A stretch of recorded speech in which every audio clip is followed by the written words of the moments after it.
खबर मुरादाबाद से है, जहां कान रोड स्थित कॉस्मोस हॉस्पिटल में आयोजित प्रेस वार्ता के दौरान वरिष्ठ घुटना प्रत्यारोपण सर्जन डॉक्टर अनुराग अग्रवाल ने बताया कि कॉस्मोस अस्पताल द्वारा गुणवत्तापूर्ण स्वास्थ्य सेवाएं प्रदान करने के उद्देश्य को पूरा करने के लिए आगे कदम बढ़ाते हुए centre for excellence robotic knee replacement अत्याधुनिक तकनीक का अनावरण किया है, जिसमें उत्तर प्रदेश एवं उत्तराखंड में पहली बार विश्व की आधुनिक तकनीक रोबोटिक मशीन के द्वारा पूर्ण घुटना प्रत्यारोपण एवं आंशिक घुटना प्रत्यारोपण का शुभारंभ किया जा रहा है। डॉक्टर अनुराग अग्रवाल ने कहा कि घुटने की समस्याओं से पीड़ित लोगों के लिए रोबोटिक नी रिप्लेसमेंट सर्जरी एक वरदान है। रोबोटिक सर्जरी एक नई इनोवेशन है जिसमें ऑर्थोपेडिक्स के क्षेत्र में काफी बड़ा बदलाव किया है। यह किसी भी मानवीय त्रुटि को दूर करता है। रोबोटिक उपकरण कामकाज में किसी भी नुकसान या गलती के बारे में आशंका को गलत साबित करता है। उन्होंने बताया कि रोबोटिक सर्जरी उन जटिल प्रक्रियाओं के लिए उत्कृष्ट है जिनके लिए उच्च मात्रा में सटीकता की आवश्यकता होती है। कभी कभी पारंपरिक तरीके से अत्यधिक जटिल सर्जरी संभव नहीं होती है। ऐसे मामलों में रोबोटिक सर्जरी ही एकमात्र विकल्प हो सकता है, क्योंकि यह सर्जरी को पूरा करने के लिए आवश्यक लचीलापन प्रदान करता है। विधान केसरी के लिए मुरादाबाद संवाददाता दीपक शर्मा की रिपोर्ट। रोबोटिक द्वारा घुटना प्रत्यारोपण क्या है, इसकी प्रक्रिया है और क्या इसमें जो अलग है जो मुरादाबाद में ये पहली बार हो रही है? देखिए, ये मुरादाबाद में नहीं, ये पूरे उत्तर प्रदेश और उत्तरांचल में नहीं है अगर हम एनसीआर को छोड़ दें तो। और जैसे मैंने आपको अभी थोड़ी देर पहले ब्रीफ किया था कि रोबोट जो है एक ऐसे इक्विपमेंट है कि लोग अक्सर ये पूछते हैं कि डॉक्टर साहब आप ऑपरेशन करेंगे कि नहीं करेंगे। ऐसा नहीं होता इसमें। ऑपरेशन डॉक्टर ही करते हैं, रोबोट उनकी मदद करता है, असिस्ट करता है उनको और बेटर एंगल्स और बेटर क्वालिटी देता है, जिसकी वजह से हमारा रिहेबिलिटेशन यानी फिजियोथेरेपी का पीरियड है वो कम हो जाता है, पेशेंट को दर्द कम होता है और जो इसमें इम्प्लांट है उसकी लॉन्जेविटी बढ़ जाती है, यानी कि वो ज़्यादा समय तक शरीर में अच्छी तरह से काम कर सकता है।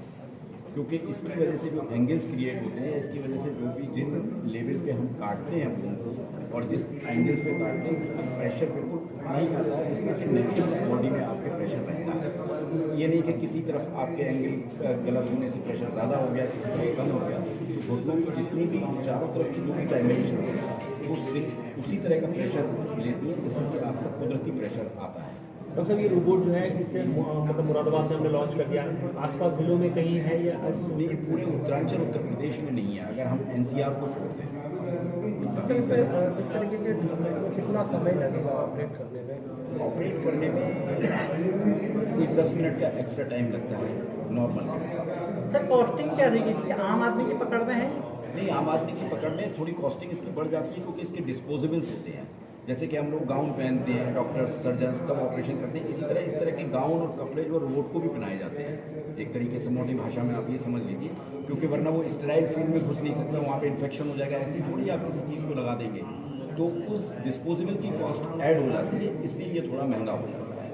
नॉर्मल उससे सर्जरी से इसकी कीमत इसी वजह से बढ़ती है, लेकिन इतनी नहीं बढ़ती कि आम आदमी अफोर्ड ना कर पाए। वैसे भी हमारे मुरादाबाद में जो ऑपरेशन हो रहे हैं वो दिल्ली के मुकाबले आधे पैसों में हो रहे हैं। अगर हम रोबोट भी ऐड कर देते तो दिल्ली में जिस रेट में कन्वेंशनल सर्जरी हो रही है यानी परंपरागत सर्जरी जिस रेट में होती है उससे रोबोट की कॉस्ट ऐड करने के बाद भी सस्ती है।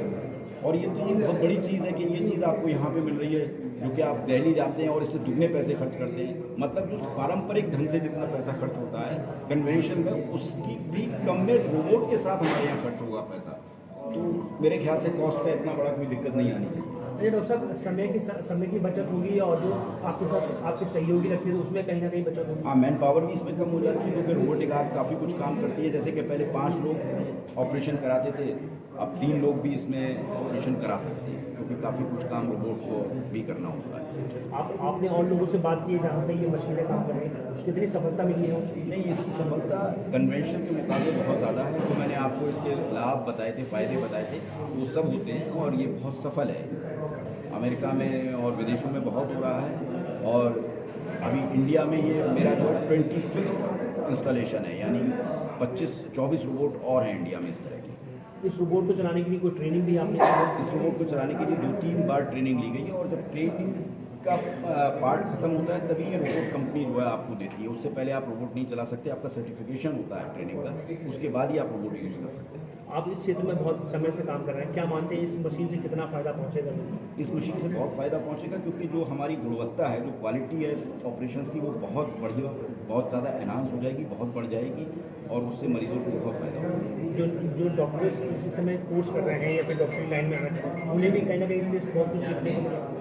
देखिए, जहाँ पे जिन इंस्टीट्यूशन में रोबोट होगा वहीं सीख सकते हैं। ये ऐसी चीज़ नहीं है कि हर मेडिकल कॉलेज में लग जाए या हर इंस्टीट्यूशन में लग जाए। ये बहुत एडवांस चीज़ है और एक्सपेंसिव टूल है, तो ये हर जगह तो नहीं मिलेगा। इसके लिए डॉक्टर का अपना इंटरेस्ट होना चाहिए और उसकी ट्रेनिंग ऐसी जगह पे होनी चाहिए, वहीं सीख सकते हैं।